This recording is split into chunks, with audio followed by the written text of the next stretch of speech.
Welcome everyone to the Writing Center's Using the Meal Plan to Write and Revise Academic Paragraphs webinar. We have a really exciting webinar for you here today. Michael, who I will introduce in a moment, is presenting, and you can go ahead and skip to the next slide, Michael. We presented this webinar last month as well, and it's a popular one with students. We all love the meal plan.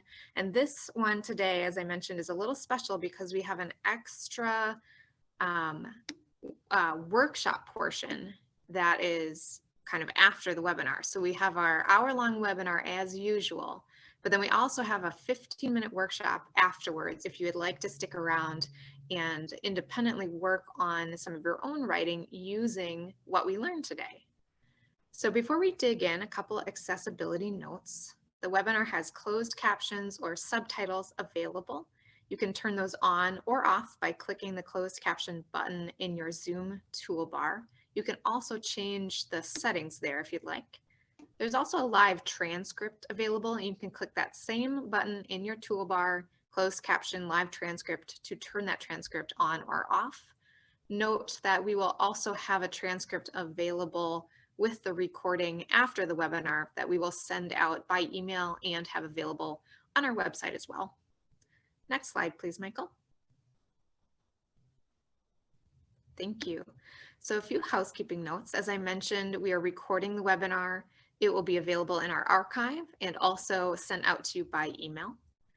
We have slides available for you to follow along with if you would like. Michael will be sharing those in the chat box here in a moment. Do note that the slides are available if you're using the Zoom desktop version.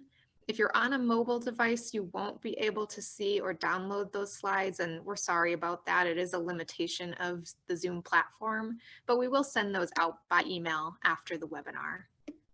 Many of you have been participating in our chat box already. Thanks for that, for introducing yourselves there. We're going to have other opportunities to participate in chat together throughout the webinar, and you're also free to ask any questions you'd like in the chat box as we get going here. I will be moderating and answering those chat box questions. So again, at any point, feel free to use the chat box. We also have some reactions in Zoom that you can use if you would like to let us know if you like something, if you agree, if you would like Michael to speak more slowly or faster. I'll be keeping an eye on those reactions as well. If you have any technical trouble, support.zoom.us is a great website to go to for help. And lastly, toward the end of the webinar, we'll be sharing a link with you in the chat box that goes to our feedback survey. It's quick, it's anonymous, and we love hearing from you about your webinar experience so we can make these webinars the best that we can for you and also hear about what other webinars you'd like us to offer in the future. So just a quick plug for that at the beginning. Again, we'll be sharing that at the end, and thank you in advance for keeping an eye out. Next slide, Michael. Thank you. So as I've mentioned, Michael Dusek is here with me. He's my colleague from the Writing Center. He's a writing instructor, and hopefully you've been lucky enough to have worked with Michael a little bit, perhaps through our paper review service, or if you've been to other webinars. Michael has been presenting webinars for a long time, and I'm really glad to be here with him today. I'm Ann Scheel, and as I mentioned, I will be monitoring the chat box throughout. And with that, I'll turn it over to you, Michael. Hey, awesome. Thank you for that lovely introduction, Anne, and welcome everyone to today's webinar. Yeah, again, we're really going to be discussing the meal plan paragraph organization. And I think that this is a really important topic. I think, you know, when you look at the different elements that go into academic writing, I think organization really is a paramount among these in terms of crafting an argument that's straightforward and easy for the reader to understand. And I think doing that also builds your authority with the reader and shows the reader that, you know, you don't really have anything to hide, or that you can craft a logical argument that's really easy to follow. So yeah, we're going to talk about kind of how we can bring the meal plan into an academic piece today. Some session goals, kind of what we're going to be covering here. First, we're going to discuss the role of a paragraph in an academic paper. I know that many of you are pretty familiar with academic writing. You've done some academic writing, at least in your program, but we're going to kind of talk about the role of different parts of an essay and what those parts are meant to accomplish, how they fit together, then also to craft that complete piece or that complete argument. We're going to learn the meal plan strategy for paragraph organization and kind of look at some of the elements that go into that. And I'm going to talk about that in detail. Then we're going to practice evaluating paragraphs using the meal plan. We're going to take a look at some example paragraphs that have been crafted in this way and look at maybe how some other examples can be improved. And lastly, as Anne mentioned, we're going to have a workshop portion at the end of this webinar today where you're going to, if you choose to, grab a paragraph of your own and evaluate how well you are using some of the elements from the meal plan and maybe how these elements could be incorporated if you were to revise that paragraph.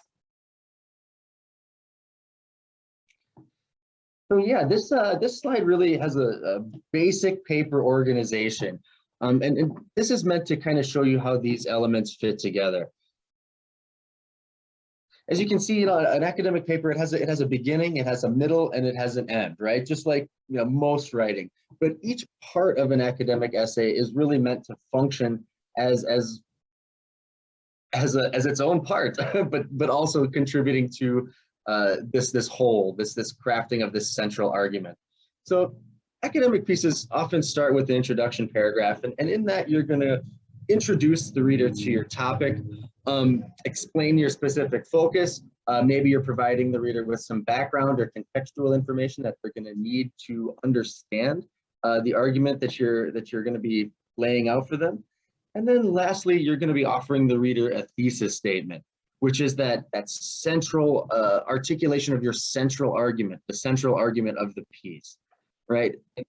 As we're going to see throughout this session today, really everything spawns off of, everything relates directly back to that thesis statement. The thesis statement is really the foundation for the entire piece. In the middle of an essay, then you're going to have a number of body paragraphs, and the number of paragraphs really depends on the argument that you're making, right, and the scope of that argument.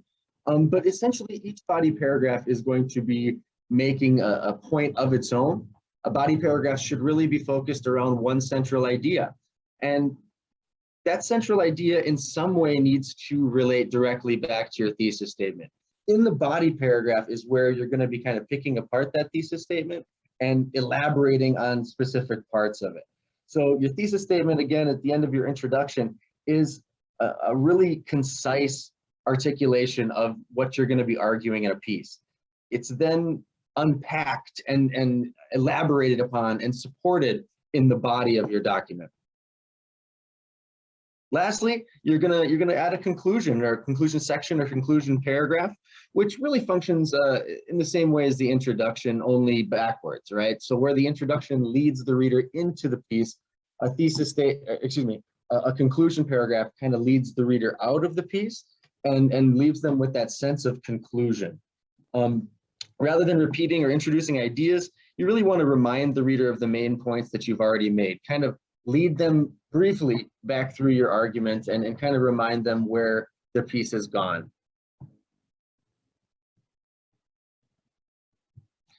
To focus on your thesis statement specifically then, I mean, again, this is the main argument of your piece. You're telling the reader in a concise, direct way, this is what I'm arguing. You're showing that to the reader, again, in a concise way. So you're not using a ton of language.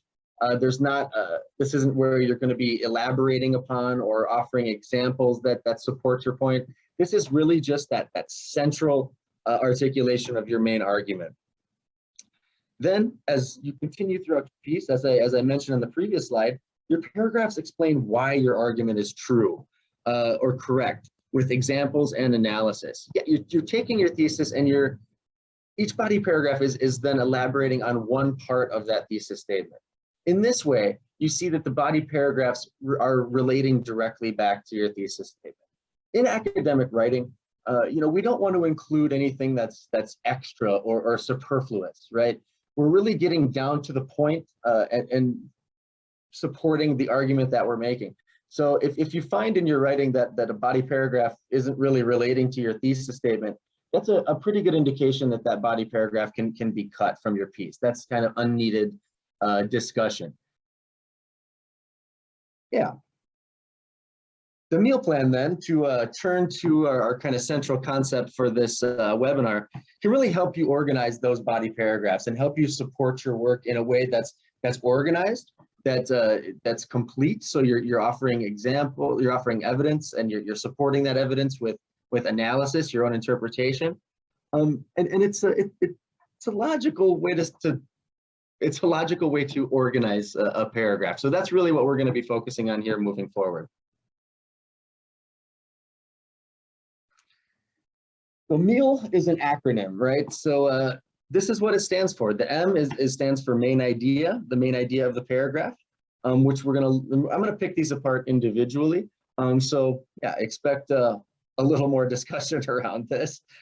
E is for evidence, A is for your analysis, and the L here is for lead out, or a concluding sentence. But each of these parts of the meal plan paragraph has a specific function. And we're going to look at again how these operate. But one thing I think is necessary to say at this point is that this isn't how every meal plan paragraph should look, right? You maybe should have more than one piece of evidence in a paragraph. If you're including, more evidence, you need to then include more analysis, more of your own explanation, your own interpretation. So just because we have this kind of neat little acronym, don't feel like you're being don't feel like you have to organize a paragraph exactly like this. What I think is really useful about the meal plan is it discusses these 4 central elements that are necessary to include in every body paragraph. So if you find yourself going between evidence and analysis a number of times in a body paragraph, hey, that's totally fine. My meal plan paragraph is going to look a little different than your meal plan paragraph because we're different writers, right? We communicate in subtly different ways. But again, these 4 elements are necessary to include in a complete body paragraph, for that paragraph to really be considered complete. All right, as promised, we're going to talk about these individually. But first, the M is the main idea of the paragraph, and that is shown to the reader in a topic sentence. These are really, really super important to include in your writing, because they focus the reader's attention on the main idea of that body paragraph. Yeah, as this bullet point says, it establishes the focus and the topic of the paragraph. It's typically the first sentence or an early sentence in the paragraph. And so what the impact that this has on the reader, as I mentioned just a second ago, is that it really focuses the reader's attention to that main idea of the paragraph. You're saying, hey, this is what this paragraph is going to be about. And then from there, you can elaborate on that point. You can add some evidence to support that point. But by establishing that main point right off the bat, the reader kind of gets where this paragraph is going, right? It helps them see, one, what's happening in the paragraph and how, the evidence and analysis is working towards that main idea. But it's also easy for the reader to see then how that relates to a thesis statement, right? If each body paragraph is meant to cover one central idea, and that central idea needs to relate to your thesis statement, the topic sentence, which tells the reader that central idea, should also clearly harken back to the thesis statement in your piece.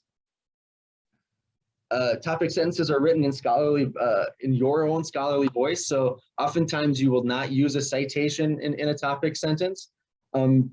Yeah, again, I think it's important to establish the point that you're making before you go on to offer evidence to support it. Yeah. And I'll make this point again, and you're going to hear me say this a lot throughout this webinar. This needs to relate directly back to your thesis.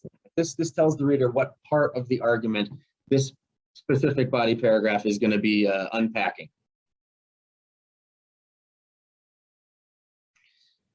Yeah, you can think of a topic sentence as a signpost, telling your reader where the paragraph is going to go. Again, focusing the reader's attention to that main idea of the paragraph. You can also think of it as a promise to your reader about what the paragraph is going to cover. And I think this is an important point because following through on that promise that your topic sentence makes is really what paragraph cohesion is all about. That's going to make for a strong, cohesive paragraph that really stays on topic throughout, right? And that's kind of how the whole meal plan paragraph structure it operates, right? You need to stay on topic throughout that paragraph. So if you establish a main point that you're going to be discussing in a topic sentence, it's really incumbent upon you to follow that main point all the way through that paragraph. When you're ready to discuss another idea, another part of your argument, you can then go on to do so in another body paragraph. Lastly, I think this is a useful kind of metaphor too. You can think of a topic sentence as a thesis statement for your paragraph, right? Again, this is telling the reader that central idea that paragraph is going to be discussing. One key difference here, the reader really expects to find your thesis statement at the end of your introduction section. A topic sentence should come at the beginning of your body paragraph. So that's just a little bit of a different thing there in terms of the location that the reader expects to find this specific element. However, they do function really similarly. They're meant to be straightforward and tell the reader, you know, what's happening here, right? And what's the main idea.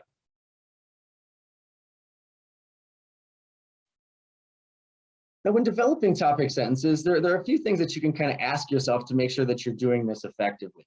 One, do I have enough to say about this topic, or is the topic sentence too narrow, right? So when you bring up a topic that you're going to discuss, yeah, it should be sufficiently narrow that you're not covering you don't need pages and pages to fully cover that topic that you brought up, but it should be broad enough still that it's not, you know, a 1 or 2 sentence paragraph. We have kind of a general rule here, you know, can you spend at least 3 sentences illustrating, analyzing, and explaining the main idea? Yeah, it's effectively what I'm saying here is that you just don't want to craft the topic sentence that's too narrow, that you really don't have anything to say on that specific narrow idea. And as I mentioned as well, you don't want a topic sentence to be too broad. You can ask yourself, is this too broad? Do you need whole pages to fully develop that idea? If that's the case, likely that specific idea can be broken down into smaller parts and discussed in those smaller parts in multiple paragraphs.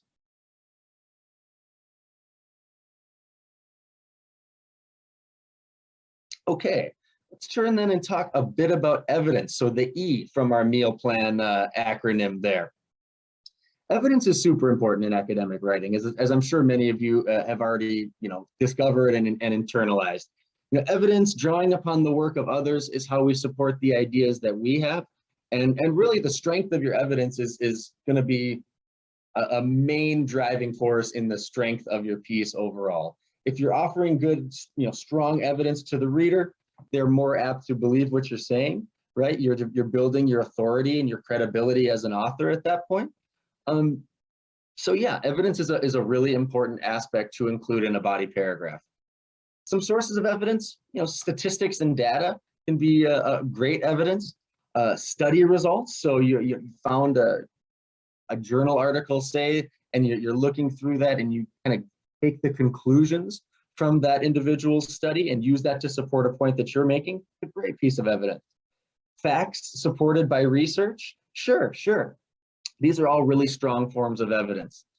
Now, typically, in academic writing, there are a couple other types of evidence that are kind of tempting to draw from, but are oftentimes inappropriate for an academic context. One being your own personal experiences. Though you guys bring a wealth of experience to the table within your field, academic writing is really more about supporting your points with empirical evidence, with you know, published studies that you know, have been peer reviewed and make that point strongly. So your own experiences are something that's typically less important or less appropriate in academic context. Now, in Walden, in your coursework, and you may encounter an assignment that calls for your personal experience or your personal reflection. So in those cases, obviously, you're going to need to bring that in. But when we're talking about academic writing, you know, with a capital A, or like these really official pieces, like a final course paper, like a capstone project, like a proposal. You know, these really need to be based on empirical evidence that has been verified and studied by scholars in the field. You want to avoid statements like I believe. Beliefs or opinions are really less important in academic writing, right? You're going to be presenting an argument that's supported with evidence rather than expressing opinions, which are often, you know, personally held. You also want to avoid emotional pleas. You know, in creative writing, oftentimes using kind of flowery emotional language makes for more compelling a creative piece. However, in academic writing, this is something that we really want to avoid because it can bring your own bias into the situation. If you're using emotional language, the reader kind of sees what side of the argument that you're kind of coming down on, and that makes them a little bit less apt to believe what you're saying, because the impression you're giving the reader is that you really haven't considered both sides, that your mind was kind of made up, and rather than coming from a place of logic, you're coming from a place of emotion. So I may have explained that too much, but emotional pleas also something to be avoided. Another thing that's important to mention here is that you need to use enough evidence. Oftentimes in an academic piece, one piece of evidence isn't really enough to be convincing, right? When you bring together multiple sources, synthesize multiple sources, as the bullet point says here, or put them in conversation with one another, you're really crafting a stronger paragraph. You're making a stronger point. You know, the reader is more apt to believe what you're saying is true and that you really understand the nuances of the idea that you're talking about when you use multiple pieces of evidence and bring them together in conversation with one another. So keep that in mind as you're crafting academic body paragraphs in your academic writing. Excuse me. It's important to use enough evidence that you're sufficiently demonstrating, sufficiently supporting the point that you're making.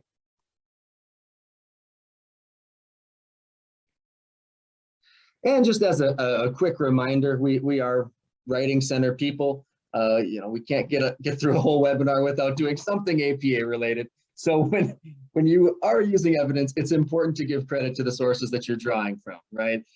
Citations do this for the reader. They're pointing the reader directly to the source that you're drawing evidence from, so that if they wish, they can go and make sure that you're keeping that evidence in context, and that you're representing that person's work fairly. This is part of academic integrity. One, it's part of building your authority and credibility as an author also. But whenever you're drawing from an outside source, you really need to use a citation to show the reader where that information is coming from. A couple of basic examples here. You can see if you're using a paraphrase, you know, citation looks like this. You just have the author and the year of publication. If you're quoting, it looks very similar, only you need to include a page or paragraph number there as well. Yeah, I'm sure this is a review for many of you, but again, when you're bringing evidence into your work, whether you are using the actual words of an author or you're just using their idea and putting that into your own words, you need to give credit to that author for the work that they've done. Okay, which brings us to analysis, the A in our meal plan acronym. There's only one slide about this, but we actually have a host of other resources that discuss analysis. And I think that this is a super important part of a academic paragraph, and something that I think students sometimes miss a little bit or kind of omit. I mean, this is really your chance to interpret or explain the evidence that you're using to the reader. Sometimes I think the temptation is to present a piece of evidence, a paraphrase, say, and to assume that the reader knows how that evidence is supporting your point or how that evidence fits into the argument that you're making. Analysis tells the reader specifically how that source material is supporting the point that you're making there. You're connecting the dots for the reader and really showing them what they're meant to take from that piece of evidence and how you see that evidence as supporting your point. Yeah, make connections between your evidence and your paragraph's main idea. And you're showing the reader specifically how that evidence supports the main idea of the paragraph. Don't assume that readers know why you are using that specific evidence or what it means in relation to your thesis. Yeah, tell them why you're using that piece of evidence and what it means to your thesis. Put a little bit differently, analysis really answers that kind of so what question for the reader. If you present a piece of evidence, so what? What does that mean? How is that supporting your point? Analysis makes that connection for the reader and really shows them why that piece of evidence is important to consider in the context of the argument that you're making. Awesome. I see Anne threw a link in the chat box that discusses analysis. I know from there are a number of other links that you can kind of jump off to from that specific page. This is an important one. I might even recommend bookmarking this one because analysis is really, this is your own interpretation, right? This is where you're doing that intellectual work and you're really demonstrating to the reader, how these pieces of evidence fit together. So this is a super important element, and I would recommend you guys take a look at that link there. Then the last piece of a meal plan paragraph is really this kind of lead out, this kind of concluding sentence or two. And you're really kind of concluding it concludes the central idea of the paragraph, steps back and perhaps gives a big picture perspective, could remind the reader of the takeaways and connection to the thesis statement. Yeah, sure, that's a great place to do that. And this is an instance where you should not be using evidence when you're leading the reader out of the paragraph. So yeah, this is going to be in your own voice, in your own idea. Essentially, when I think about a lead out or a concluding sentence, I really think about leaving the reader with a sense of completion, right? And so when in an effective body paragraph in an academic essay, you bring up this main idea, you offer some evidence to support it, you tell the reader how the evidence is supporting it, and then when you lead out, you want to leave the reader with the sense that this idea has been discussed fully. I've discussed this idea now. I've demonstrated why I think that's the case and how that relates to my thesis statement. Now I'm ready to move on and discuss a new idea in a new body paragraph. A strong lead out sentence or a strong concluding sentence does that for a reader. It gives them that sense that, okay, we're done discussing this idea. Now we're going to be moving on to look at another one.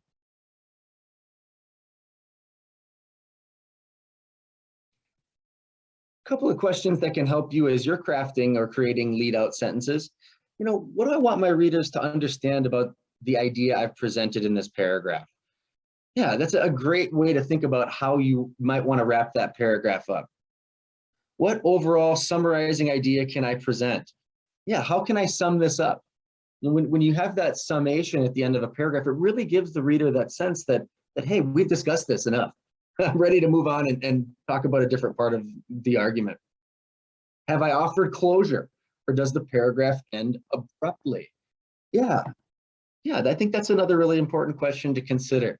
And again, this is about that kind of feeling, that this is closed. I'm ready to move on. Here's an example of what a meal plan paragraph can look like. And this is just, again, a basic example with one of each of the elements included here. As I mentioned earlier, though, you can have a meal plan paragraph structure and include multiple pieces of evidence and multiple pieces of analysis, right? So this is just meant as a kind of a basic example. I'm going to read this paragraph for transcription purposes. And then we're going to look at kind of how each of these sentences is functioning and how that kind of creates a whole or a complete paragraph. Instructional scaffolding is one of the most effective strategies for increasing student understanding and learning. Johnson's study in a composition classroom revealed that students whose teacher used scaffolding strategies scored an average of 5 percentage points higher on their final essays than their peers in a lecture-based classroom. This difference in scores suggests that scaffolding enables students not only to understand a concept, but also to apply that concept to their own work. Teachers, therefore, should employ scaffolding strategies to help foster independence and confidence in their students. Yeah, so you can see how all of these elements are kind of working together. First, we demonstrate the main idea of this paragraph. This paragraph is going to be about how instructional scaffolding is a useful strategy for increasing student understanding and learning. It's a good thing to use, okay? Next, we have a bit of evidence here in the form of a paraphrase from this Johnson 2010 article. And you can see with the citation included there, it's clear to the reader where this information is coming from, right? I know exactly where to look if I want to make sure that Johnson, this author, actually said these things, right? From there, we see in italics and in this kind of yellowish goldish color, we see analysis being included there. And what analysis is doing is it's making that connection between this Johnson 2010 study and the main idea of the paragraph. Yeah, I'm going to read it again. This difference in scores suggests that scaffolding enables students not only to understand a concept, but also to apply that concept in their own work. So this is an interpretation of Johnson's findings, right? You're telling the reader, you know, you're telling the reader how Johnson's work connects to that main idea of this body paragraph. Then lastly, we see this lead out sentence right here that is kind of that summation that I was talking about previously. Teachers, therefore, should employ scaffolding strategies to help foster independence and confidence in their students. Yeah, that really gives the reader that sense that we're done discussing instructional scaffolding as an effective strategy, and we're ready to move on to discuss perhaps another effective strategy, depending on what the thesis statement of this particular piece would be. But yeah, here's an example paragraph that really, I think, employs this meal plan structure pretty well.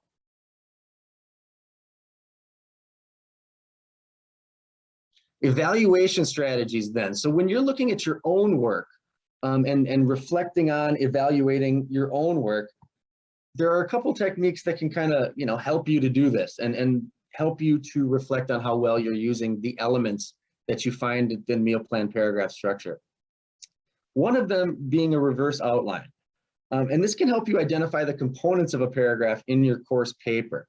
When we get to the workshop portion of this of today's webinar, I would encourage you guys to do something of a reverse outline and look at whether these elements are present in that body paragraph.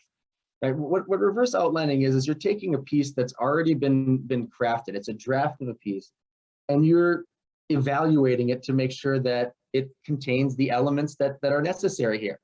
So when you take a body paragraph and you reverse outline it, you're going to look and see, did I include a topic sentence here?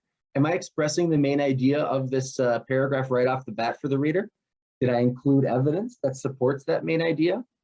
You know, am I including my own analysis to interpret and draw connections between the main idea and that evidence for the reader? And lastly, am I leading the reader out, right?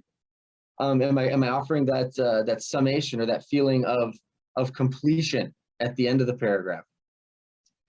And yeah, you can review your assignment and use the meal plan to check that you are responding to each question and not repeating information is another way that you can kind of evaluate this. And then lastly, from that reflection, from that evaluation, you can add any missing components or reorganize to have a full meal plan paragraphs that meet the assignment and support your thesis statement. Yeah, so really reverse outlining is just kind of taking a look at what you've already crafted and making sure that you're including the elements that are necessary there.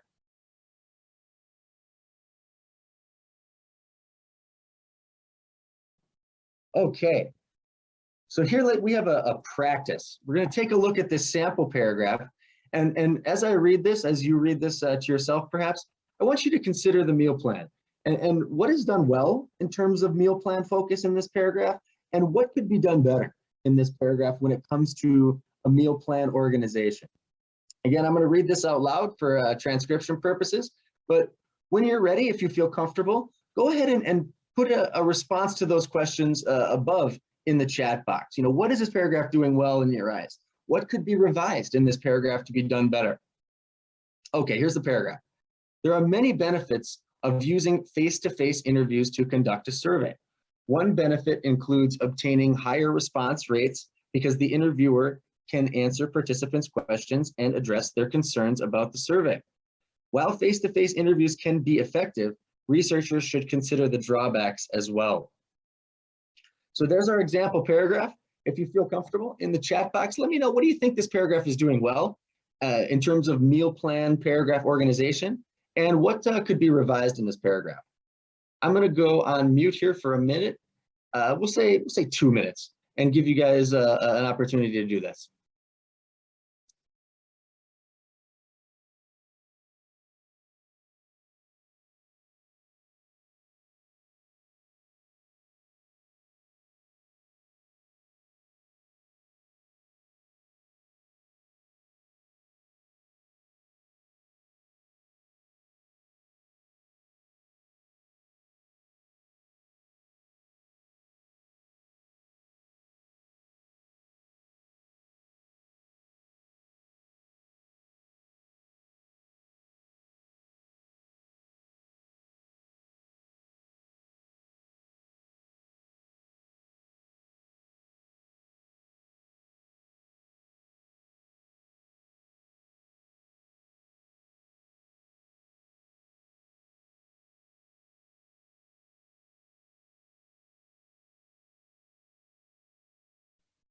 All right, I'm seeing some awesome participation here in the chat box. Yeah, that's great. Thank you guys for driving this this sample or this practice. Got about 1 minute left. If you feel comfortable putting a response in the chat box, and about a minute, we're going to move on. And I'm going to talk through this paragraph and kind of what I see as some things that are being done well and some things that could be improved upon. About 1 minute to add your response in the chat box if you choose.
Okay, once again, thanks for participating. For those of you who chose to, you're really kind of driving these practices and making it really more interesting for everyone. So thank you. That's awesome.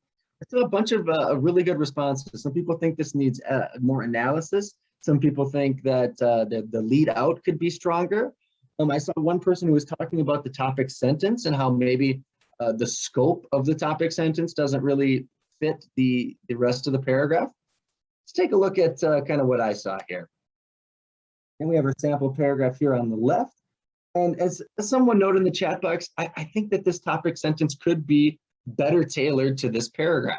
The topic sentence, as you can see, states that there are many benefits, but the paragraph only addresses one benefit, right? So this is an opportunity for this author to really tailor a topic sentence that follows through, that reflects the main idea of the paragraph, that singular benefit, right? As we mentioned before, when we were discussing topic sentences specifically, this is kind of a promise that you're making to the reader. You need to follow through on that promise in order to have a cohesive paragraph here. So if you're going to discuss many benefits, if you tell the reader you're discussing many benefits, you should discuss more than one benefit there, right? This paragraph is also, underdeveloped. We have one piece of evidence here and a little bit of analysis at the end. I mean, a little bit of an analysis lead out at the end. It's kind of a little bit wishy-washy what aspect, what element that last sentence is really covering. But as we mentioned before, including multiple pieces of evidence is going to be stronger. Having strong analysis is going to draw a stronger connection for the reader and show in that way supporting your main point in a stronger way, right? So yeah, I would recommend that this author bring in more evidence here as well and explain, talk through, interpret that evidence more using their own analysis. Lastly, lead out or conclusion. brings up a new topic. While face-to-face interviews can be effective, researchers should consider the drawbacks as well. This paragraph was really about benefits, right? So by bringing up this notion of drawbacks at the end of the paragraph, you're really negatively impacting the cohesion of this specific paragraph. You know, it's you're discussing another topic. You know, if you wanted to discuss also the drawbacks of face-to-face interviews, that could be a really useful paragraph in this context, right?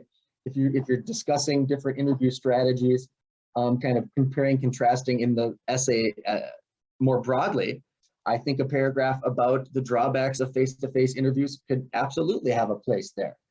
But in this topic sentence, we showed the reader that we're going to be only talking about the benefits of face-to-face interviews. So bringing up the notion of drawbacks gets this paragraph off topic a little bit and makes it less focused than it could, right? So yeah, that's kind of what I was seeing going on here in this paragraph. Yeah, I think a lot of you guys were, as I was kind of monitoring the chat box when I was on mute, I think you guys are on top of this and you're seeing a lot of the same things I was. So that's awesome. Good job. Here's another practice. Again, what is done well in this revised paragraph and what needs further revision. So this is going to be an expansion of our previous paragraph, a revised paragraph. And again, I want you to think about what has been done well and what could be, what are the opportunities for further revision here. All right, I'm going to read this quickly. There are many benefits of using face-to-face interviews to conduct a survey. One benefit includes obtaining high response rates because the interviewers can answer participants' questions and address their concerns about the survey. Other benefits include interviewers being able to motivate, clarify, and probe participants to complete the survey. The weaknesses of face-to-face interviews include high costs, the length of time associated with traveling to the participants, and the degree of monitoring that is required of the interviewers by the primary researchers. Moreover, depending on the setting that the face-to-face interviews occur, participants' privacy may be more at risk because other people that are around them in a home, for example, may overhear their survey responses. The benefits of face-to-face interviews make the method an attractive choice for researchers conducting surveys. Okay, take a look at this on your own. I'm going to go on mute for 2 minutes again. And if you feel comfortable, in the chat box, let me know, what do you think this paragraph is doing well, this revised paragraph? And what are some possible opportunities for further revision? Or what could be done better here? Okay.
Okay, about 1 more minute. If you would like to respond to these questions in the chat box, feel free to do so in the next minute.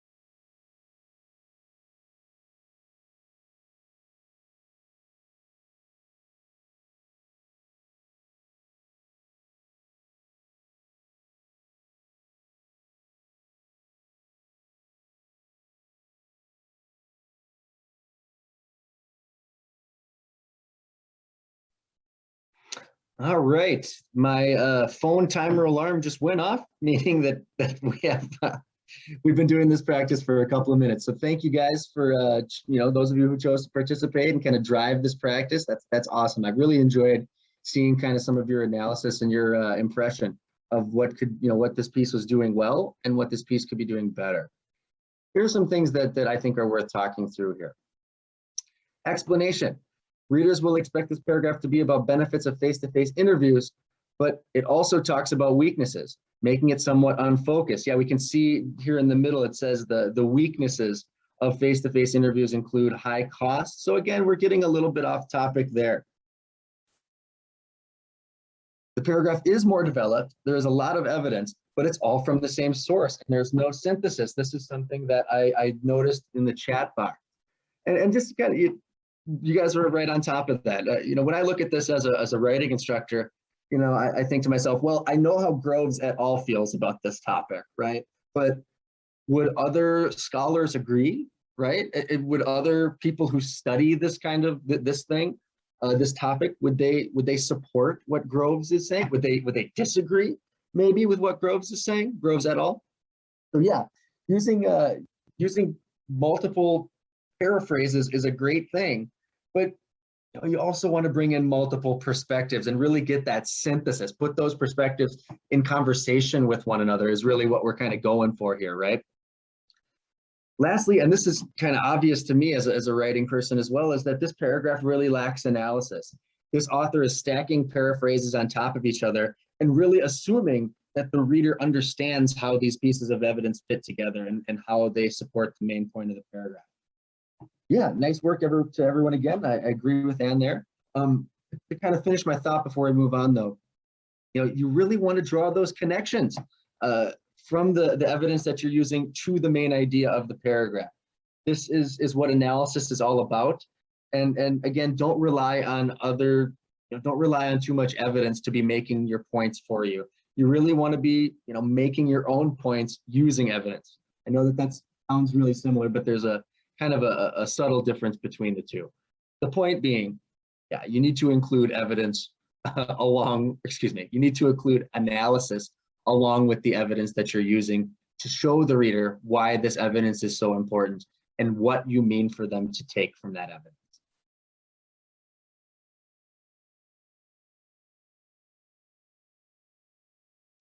Here's an example of revision that we could do, to this paragraph that we just looked at, right? And this is kind of how a reverse outline works too. So as I'm looking at this, one, does this paragraph have a main idea? Is it expressed in a topic sentence? Yes, it does. We can see that underlined in black font there. Does this paragraph have evidence? Yes, we can see that here. These Groves et al. Sources, that is evidence, right? 3, does this paragraph have analysis? No, it does not. So if I was evaluating this paragraph in my own writing, this is where I would think to myself, all right, I need to add some analysis to this paragraph so that, I can kind of draw those connections for the reader. Lastly, does this paragraph have a lead out? Yeah, sure, it does. Right at the end there, face-to-face interviews can be effective. Researchers should consider the drawbacks as well. There is a lead out there. Does this all align, right? Would be the next thing that you kind of want to make sure of, right? So is you have these elements in place, is this all working together? As the topic sentence only mentions benefits, but the paragraph discusses weakness, we see we're getting a little bit off track there. And I would also argue that in this lead out sentence, this notion of drawbacks would be a further deviation from this kind of alignment of ideas here. I guess we kind of the cohesion of the paragraph, better said, right? You want everything in the paragraph to be focusing on this one main idea. In another paragraph, we can discuss drawbacks, we can discuss weaknesses. That definitely could have a place in this essay. However, that place is not within this paragraph.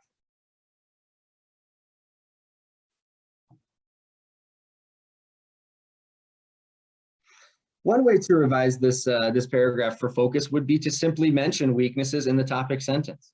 And this is something that you can kind of take with you in your toolbox of or your box of tricks, if you will, when you're looking at your own writing.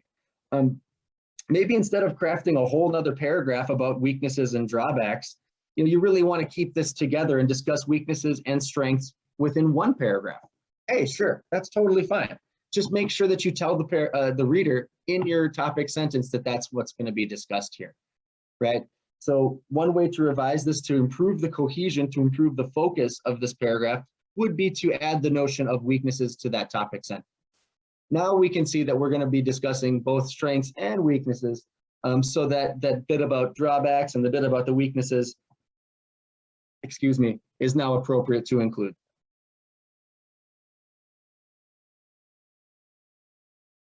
The other option would be to split this up, split this into 2 paragraphs as we see here, and craft another topic sentence that discusses weaknesses specifically, right? So really, when you're looking at a paragraph that you find gets off topic, there are 2 ways that you can really amend that or revise that to make that focus stronger. One is to change your topic sentence to include everything within the paragraph. The other is to take the ideas that are getting off topic from your topic sentence and craft a paragraph centered around those ideas, right? And it kind of talks through this on the right-hand side here. If you are going to decide to split this paragraph up and craft a paragraph specifically about weaknesses, then we're kind of starting a new paragraph. So we need to include all of those meal plan elements there too, right? We're going to be including evidence and analysis. We're going to add a topic sentence that shows this main idea, in this case about weaknesses, and we're also going to include a concluding sentence there. Essentially, I mean, you're just kind of shuffling things around a little bit to improve your focus. But when you do that, you need to make sure that you're including the meal plan elements in the paragraphs that you've now split, right? Because when you split up a paragraph, you're going to be taking something away from that. So you might need to add analysis, or in this case, add a topic sentence to the second paragraph and a concluding sentence to the first paragraph, so that everything is kind of there. Everything is present for the reader.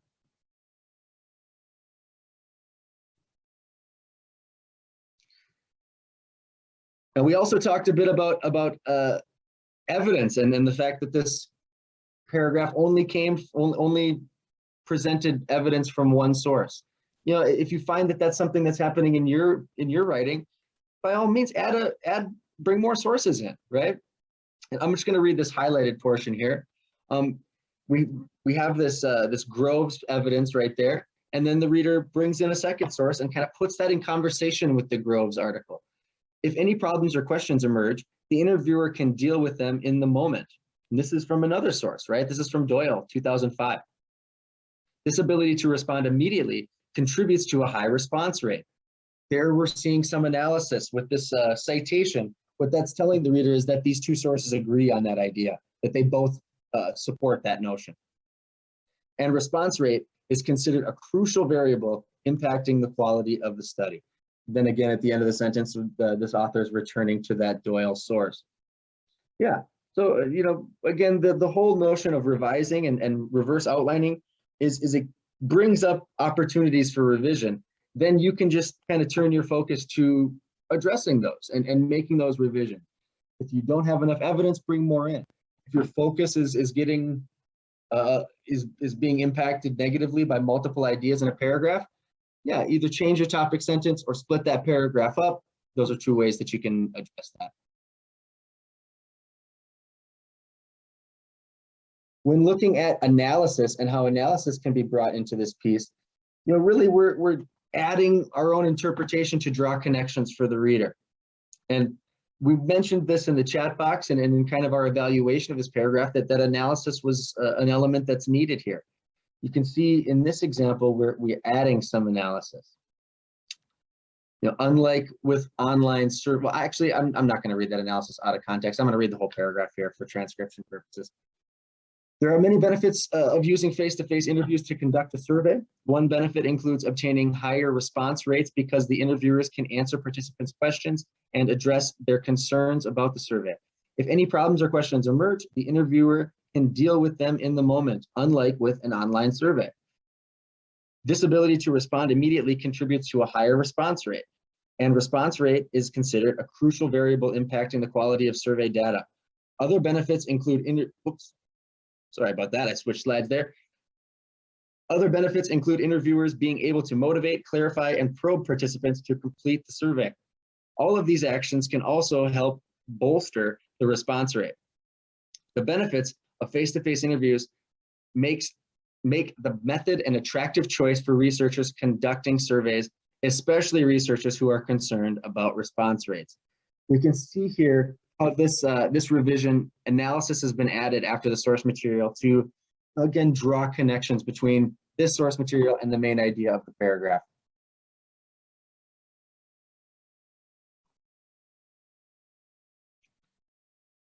All right, then one final look at this paragraph before we move on to our kind of workshop portion here. As we evaluate this, as we reverse outline this, is there a main idea and topic sentence? Yeah, we can see that there. Is there evidence? Yes, we have two pieces of evidence that we're bringing together. Is there analysis included? Yeah, we can see there where the analysis is drawing connections between the source material and the main idea of the paragraph. And lastly, do we have a lead out or concluding sentence? Yeah, we do. Step two, does everything align and connect? Is everything staying on topic? Do we have a strong focus here? Yeah, we only focus on benefits in this paragraph. And we're really including all of the elements that we would expect to find in a meal plan body paragraph. And this again illustrates the point that I was making a bit earlier, that you don't, it's not just as simple as main idea, evidence, analysis, lead out. These are really elements that are important to use. So when you're including multiple pieces of evidence, including multiple pieces of analysis, your meal plan paragraph starts to spell the word meal in kind of a funny way, right? You're having extra E's and extra A's in there, but you're still adhering to this overarching organizational format.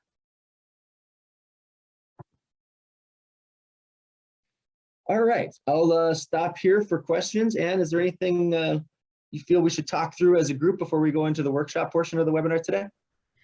Yes, thanks, Michael. We did have some really great questions and comments regarding, I think it's particular to those students who are working on doctoral capstone documents.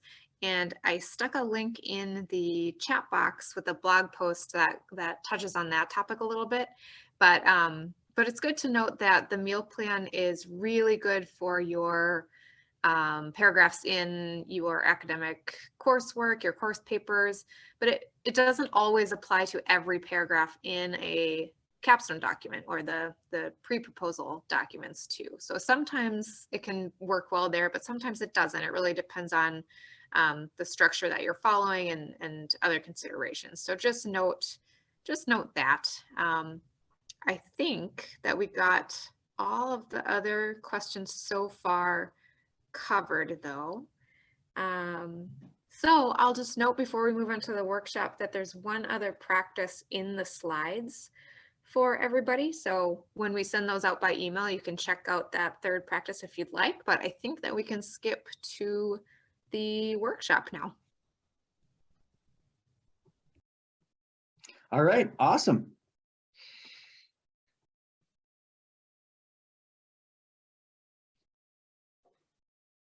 Yeah, I'm just gonna go on here. So yeah, in this workshop portion, really what I would like you to do is take some of the things that I've been talking about, this reverse outlining, looking at the meal plan and how it is or maybe could be brought into your body paragraphs. So pull up a document or a piece that you've recently crafted. This can be a draft that you haven't turned in yet. This could be something that you've gotten a grade on. Really, any piece of writing that you've done lately.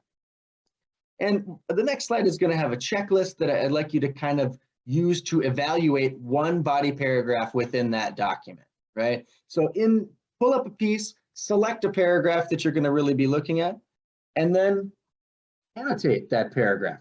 Add comments and color coding based on this checklist. And then at the end, we're gonna come back as a larger group, and we're going to share our experiences and hear from you guys as to what you found in reflecting on your own writing and how well you're using the meal plan paragraph format. So here's our checklist. Excuse me. First, make sure that the paragraph has a topic sentence, and this should be the first paragraph, or the first sentence of your body paragraph, right? The reader should see that right there. Make sure that your topic sentence is your own idea and does not include evidence or citations. Make sure the topic sentence sets the focus for the rest of the paragraph. So we're talking about paragraph focus, paragraph cohesion here. Make sure that the paragraph contains evidence from a source or from multiple sources. As we mentioned in the webinar, multiple sources, it makes a stronger point. Yeah, so that would be something to note if you only have one source. Make sure that your paragraph contains analysis of the evidence. So it's not enough just to use evidence and assume that the reader sees how that fits. Make sure that you're telling the reader how that fits, right? Check to see if there's a lead out sentence that wraps up the main idea of the paragraph. Look also at transitions and make sure that they are helping to connect ideas within the paragraph. Some of those linguistic cues, putting ideas together. You can make sure that all the information in the paragraph is related or relates. The evidence and analysis help support the main topic, so everything's kind of fitting together as we practice with our previous practices. Make sure that the paragraph is developed. It's long enough to warrant a whole paragraph, right? You're fully discussing the topic that you bring up. And make sure that lastly, the paragraph doesn't cover too much or need to be split up. Another way of saying that would be, is this paragraph getting off topic? Are there multiple ideas that are being covered in this one body paragraph? So, yeah, I'm going to give you guys about 10 minutes to do this. We'll say about 10 minutes. So I'm going to set the timer here, and I'm going to go on mute.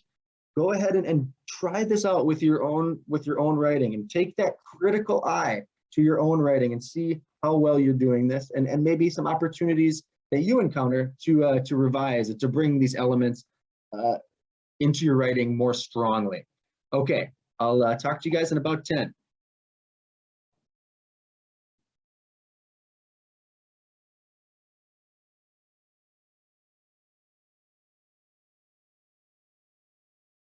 Okay, then. In the sake of time, we only have about a minute left in the webinar for today. I want to thank you guys for joining us here. I hope that you learned about kind of bringing these organizational elements to your body paragraphs and kind of what that can give you and how these elements fit together to craft a cohesive body paragraph, and then contributing to a cohesive essay that really supports one central argument. So for those of you who chose to participate, thanks a ton. Think I'm going to wrap us up here and kind of let you guys go about your day. But again, thanks for joining me and thanks for joining us. We have a feedback survey that Ann just put in the chat box there. And with that, we're going to end the session. Have a good rest of your day.